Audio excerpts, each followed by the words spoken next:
la elección del Contralor General de Cuentas y además la captura de un ex candidato presidencial, se trata de Mario Estrada, han marcado el segundo trimestre del 2019. Abril. El 3 de abril, con 103 votos a favor, el Pleno del Congreso eligió y juramentó al profesional Edwin Salazar como nuevo Contralor General de Cuentas, puesto que estaba vacante desde 2018. Esta fue la segunda ocasión en la que Salazar se postuló para dirigir la institución y durante el proceso de calificación obtuvo 66.10 puntos. Fue el primer profesional en ser incluido en el sexteto de candidatos. Sin embargo, previo a su elección, varios diputados denunciaron que hubo compra de votos para el candidato por 100,000 quetzales. Ese mismo 3 de abril, el Congreso de la República aprobó el decreto número 4-2019, por medio del cual creó la Ley de Reactivación Económica del Café, que entre otros temas autoriza la ampliación del plazo contractual del denominado Fideicomiso de Apoyo Financiero para los productores del sector cafetalero guatemalteco, hasta el 23 de octubre de 2051. El 17 de abril fue arrestado en Miami Mario Estrada, ex candidato presidencial de UCN, bajo cargos de haber solicitado dinero al cártel de Sinaloa para su campaña.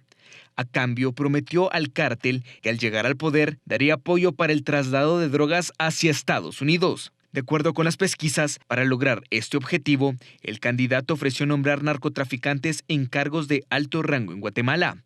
También planificó matar a rivales políticos para conseguir la victoria electoral. Mayo. El 15 de mayo, un fallo de la Corte de Constitucionalidad dejó fuera de la contienda electoral a la exfiscal general Telma Aldana, luego de que el Tribunal Supremo Electoral resolviera aceptar los recursos de nulidad planteados por dos agrupaciones políticas. De esta manera, el partido Semilla no tuvo candidato a la presidencia de la República para las elecciones que se llevaron a cabo el 16 de junio. El 16 de mayo quedó suspendida la convocatoria para la integración de las comisiones de postulación para Corte Suprema de Justicia y Salas de Apelaciones, luego de que la Corte de Constitucionalidad amparó a la organización Familiares y Amigos contra la Delincuencia y el Secuestro. La entidad presentó la acción por considerar que la convocatoria violaba el principio de seguridad jurídica. La Ley de Comisiones de Postulación establece que se debe de convocar para integrar a estas postuladoras con 4 meses de antelación. Sin embargo, el Congreso decidió convocar 8 meses antes, por medio del Acuerdo Legislativo 6-2019. Junio. El 3 de junio se cumplió un año de la tragedia por la erupción del volcán de fuego, que dejó al país conmocionado y un saldo de alrededor de 300 fallecidos y miles de afectados. La Unidad para el Desarrollo de Vivienda Popular desarrolló un proyecto para otorgar 1,000 casas a los damnificados de la tragedia, y la entrega de viviendas en el complejo habitacional La Dignidad se divide en 5 fases. Se espera que en el 2020 concluya la entrega de domicilios. Las elecciones generales 2019 se llevaron a cabo el domingo 16 de junio. Además, se realizaron simultáneamente las elecciones legislativas, las municipales y las de diputados al Parlamento Centroamericano. Debido a que ningún candidato obtuvo la mayoría absoluta, se programó una segunda vuelta el domingo 11 de agosto de 2019. En la primera vuelta, la participación fue del 61% de la población y un 39% de abstencionismo. Con el 17.74%, la UNE lideró la lista de diputados por lista nacional, luego el partido Vamos con el 8.11% y en tercer lugar, la UCN con el 5.5%. La elección de diputados distritales fue encabezado por el Movimiento Semilla, seguido de Creo y Unionista. Según los resultados de elecciones generales para presidente y vicepresidente realizados con connacionales en Estados Unidos, ganó el partido Movimiento para la Liberación de los Pueblos con 235 votos, aunque 63,000 estaban habilitados para votar en los 4 centros de Estados Unidos. Entre tanto, las noticias internacionales se vieron marcadas por atentados terroristas, elecciones, protestas en América Latina y un tema migratorio aún por resolver. Protestas en todo el mundo marcaron la segunda mitad de 2019. En Hong Kong surgió un enorme movimiento de protesta contra el gobierno de Pekín tras un controvertido proyecto de ley que permitiría las extradiciones a China continental. Con el paso de las semanas, las manifestaciones sumaron más reclamos. en lo que se convirtió la mayor crisis de la región semiautónoma desde 1997, cuando terminó el control británico sobre la isla. Finalmente el texto fue abandonado, pero las calles siguieron ocupadas con reclamos de sufragio universal para elegir a los gobernantes y de una investigación independiente sobre la violencia policial. En Medio Oriente, Irak y Líbano registraron manifestaciones que derivaron en represión policial. Los libaneses se rebelaron contra un impuesto a las llamadas en aplicaciones de mensajería como WhatsApp y permanecieron en las calles aunque se canceló la polémica tarifa. Incluso formaron una cadena humana de norte a sur del país para demostrar su insatisfacción respecto a la clase política, que no ha cambiado desde el final de la guerra civil hace más de 30 años. En Irak, un movimiento de insatisfacción espontáneo y sin precedentes contra las autoridades también llevó a la gente a las calles. Más de 400 personas murieron durante las protestas, interrumpidas por una importante peregrinación chiita, pero que fueron retomadas poco después. Los manifestantes ven con escepticismo la voluntad de las autoridades de redactar una nueva constitución y renovar la clase política en uno de los países más corruptos del mundo. En España, la condena de los líderes del movimiento independentista de Cataluña de 2017 molestó a los separatistas, que consideraron la sentencia injusta. Cientos de miles de personas protestaron durante varios días y fueron reprimidas por las fuerzas policiales, sumiendo a Barcelona en el caos.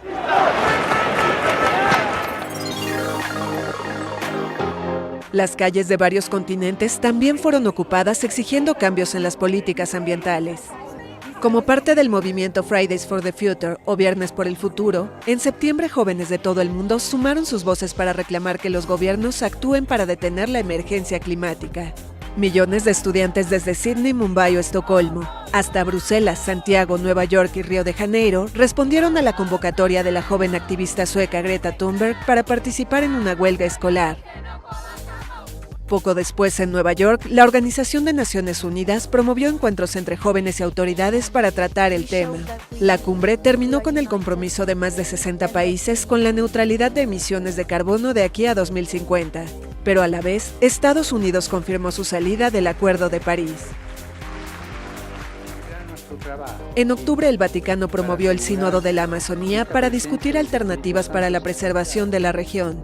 Los 184 obispos que asistieron a la cumbre aprobaron un documento que pide la introducción del pecado ecológico, así como estudiar la posibilidad de contar con un diaconado femenino y de ordenar sacerdotes casados, temas tabú para los católicos conservadores. Un ataque a las instalaciones petroleras de Arabia Saudita redujo a la mitad la capacidad de producción del país, disparó el precio del combustible y generó tensiones diplomáticas entre varios países. Tanto los sauditas como Estados Unidos, Francia, Alemania y Reino Unido apuntaron con el dedo a Irán, que rechazó las acusaciones y prometió convertir cualquier país que atacara su territorio en un campo de batalla.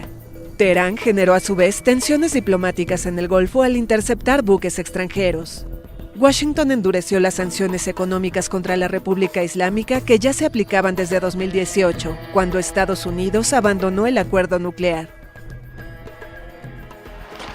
También en Medio Oriente, el conflicto de Siria tuvo un nuevo capítulo. El 7 de octubre, las tropas estadounidenses comenzaron su retirada de Siria en áreas cercanas a la frontera de Turquía, que vio abierto el camino para una ofensiva contra las milicias kurdas en la región. Las unidades de protección popular están clasificadas por Ankara como organizaciones terroristas y se vieron obligadas a abandonar la frontera tras un acuerdo entre Rusia y Turquía. El ejército ruso comenzó a patrullar el área, llenando el vacío dejado por las tropas estadounidenses. El 27 de octubre, el presidente de Estados Unidos, Donald Trump, anunció la muerte del líder del grupo yihadista Estado Islámico en una operación de agentes especiales. Los soldados arrinconaron a Abu Bakr al-Baghdadi en un túnel donde activó un chaleco suicida.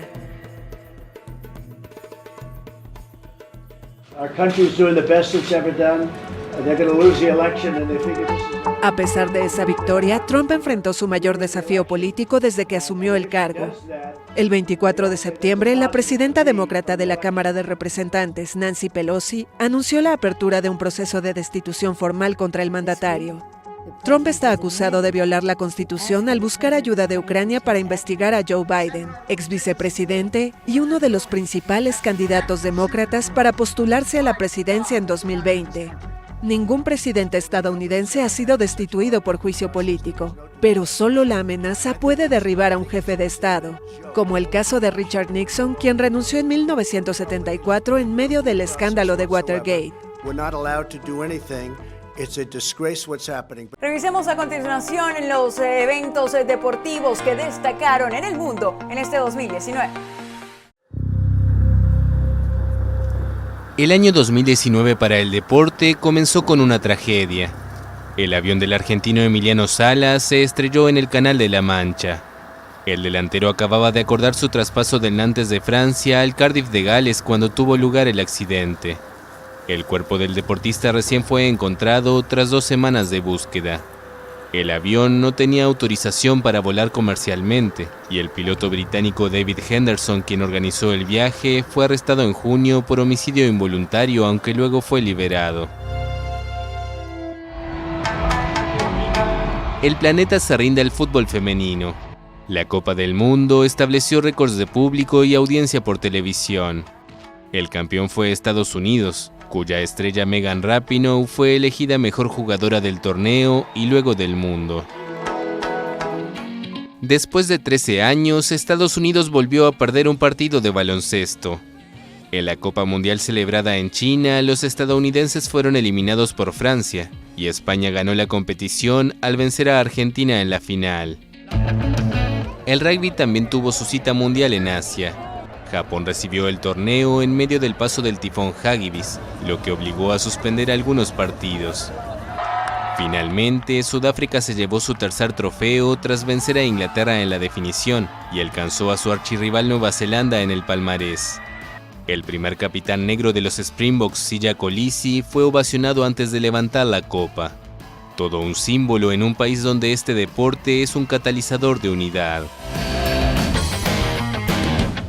En tenis, el año estuvo marcado por el cambio de formato de la Copa Davis. Un grupo liderado por el futbolista del Barcelona Gerard Piqué pagó una fortuna para quedarse con los derechos del torneo y lo concentró en una fase final de una semana en Madrid con 18 equipos. La ganadora fue la España de Rafael Nadal, que este año también logró recapturar el número 1 del mundo. El gran ausente fue Roger Federer, muy crítico con el cambio, que aprovechó esa semana para realizar una gira por América Latina junto a Alexander Zverev.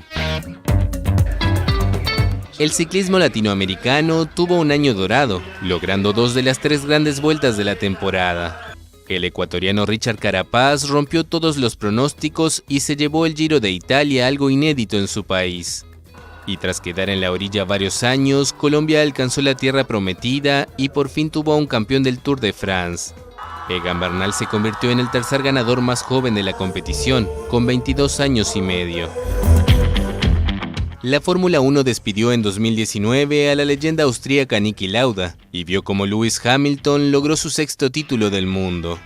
El británico quedó a un solo campeonato de igualar el récord histórico de Michael Schumacher.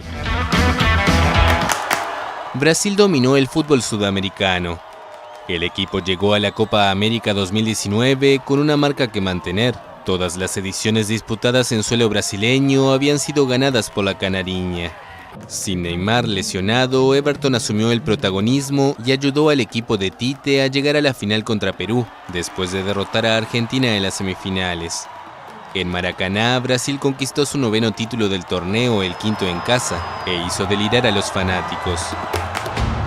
En un año marcado por lesiones, Neymar también se vio envuelto en un escándalo. La modelo Nahila Trindade acusó al delantero brasileño de violación en un encuentro en un hotel de París. El jugador aseguró que la relación fue consensuada y que se trataba de un intento de extorsión. Finalmente, el tribunal desestimó los cargos por falta de pruebas. Diego Maradona volvió a dirigir en su país. El astro del fútbol argentino asumió en septiembre la dirección técnica de Gimnasia y Esgrima La Plata para intentar salvarlo del descenso. Como ya es costumbre, miles de partidarios lo recibieron como un mesías y cada partido fue un acontecimiento mediático. la Copa Libertadores volvió a ser de un equipo brasileño. Después de 38 años, Flamengo se consagró campeón del torneo continental por segunda vez en su historia. El torneo se vio afectado por la inestabilidad en la región, ya que las protestas en Chile impidieron que la final tuviera lugar en Santiago y forzaron su traslado a Lima. Pero eso no impidió que Brasil se tiñera de rojo y negro para un festejo histórico.